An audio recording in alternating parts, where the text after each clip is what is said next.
Imagine this. Canada, America's closest ally and largest trading partner, just delivered a crushing blow to the US energy sector. Why? Because of Trump's tariffs. The US imposed new charges on goods imported from Canada, Mexico and China. So in the case of Canada and Mexico, the tariff on all imported goods to the US is 25%. But here's the kicker. Canada's response didn't just defend their economy, it changed the game for global energy markets. What does this mean for the US? For you? Stick around, because this story is about to get explosive. Oh, and if you're not subscribed yet, hit that button and join the conversation. The long-standing friendly trade relationship between Canada and the United States has recently been rattled by unexpected turbulence in this new era, sparked by US President Donald Trump's imposition of high tariffs on Canada. Ottawa has responded with surprisingly firm and decisive action. Canada's shift away from its traditionally polite and moderate approach, opting instead to play its cards close to its chest, has left both Washington and international observers stunned. The recent escalation in tariff tensions between the two nations is no longer confined to automobiles, steel, or agricultural products. There is now speculation that Canada may leverage its trump card: oil, natural gas, and underground mineral resources, which are vital to US industry. In response to the Trump administration's tariffs and trade restrictions, Ottawa is sending a clear message. We hold a powerful card that could place the United States in a challenging position. With this bold move, Canada is making its stance clear. But what exactly are these moves? Is the United States truly losing its grip? And who will emerge as the winner in this equation? Historically, Canada has faced trade disputes with the United States, but these have typically been resolved through quiet negotiations, with both sides eventually reaching an agreement and moving forward. This time, however, the situation is markedly different. Canada takes advantage of us in trade.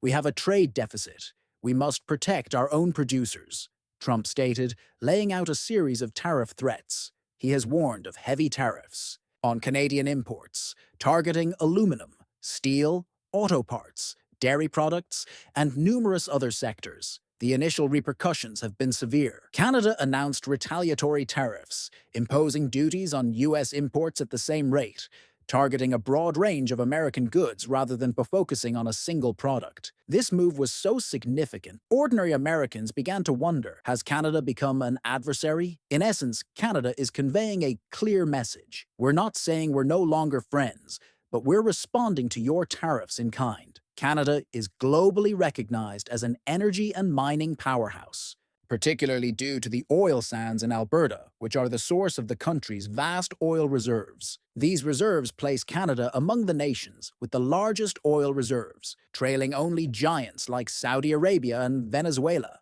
The United States has a strong interest in this oil, as geographical proximity allows for cost-effective imports via pipelines and tankers. In fact, for decades, America's energy security has relied heavily on this steady flow of oil and gas from Canada.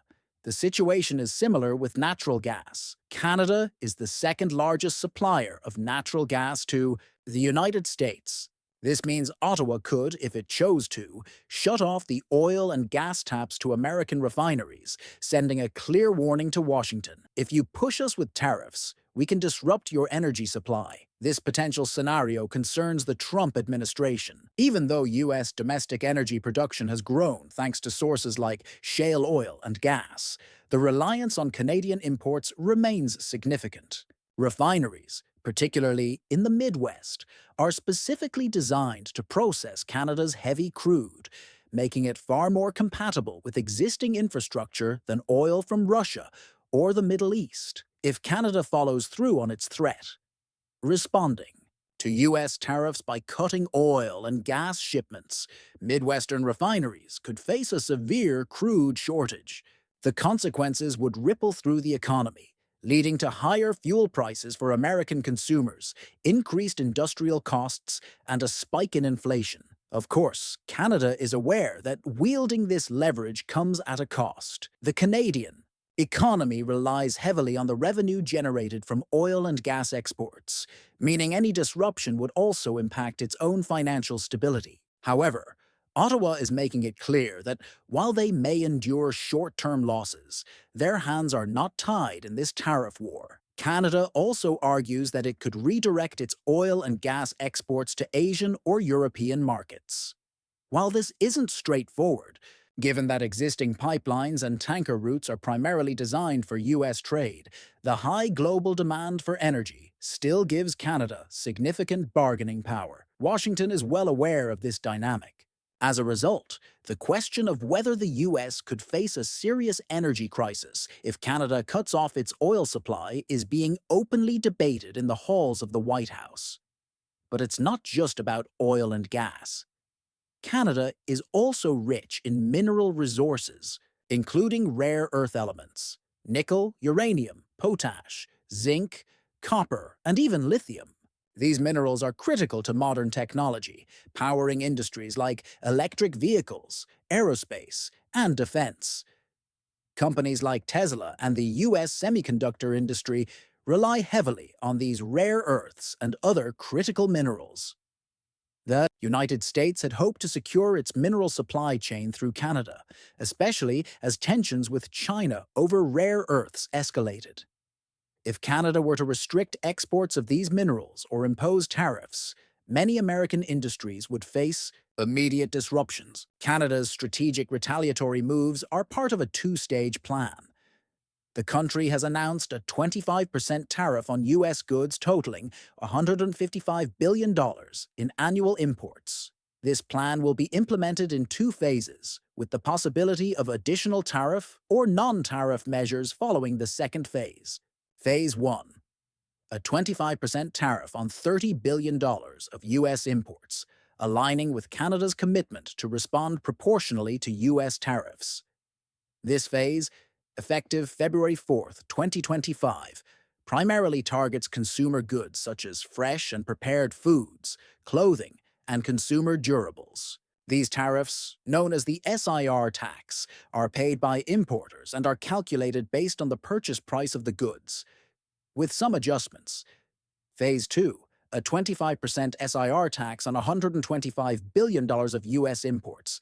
The full list of targeted goods has yet to be finalized, but is expected to include vehicles, both passenger and recreational, including electric vehicles, trucks, buses, steel and aluminum products, certain fruits and vegetables, aerospace components, recreational boats, beef, pork, and dairy products. This surgical approach to retaliation is unexpectedly forceful, especially given Canada's traditionally polite demeanor. Some are calling it Ottawa's bold revolution.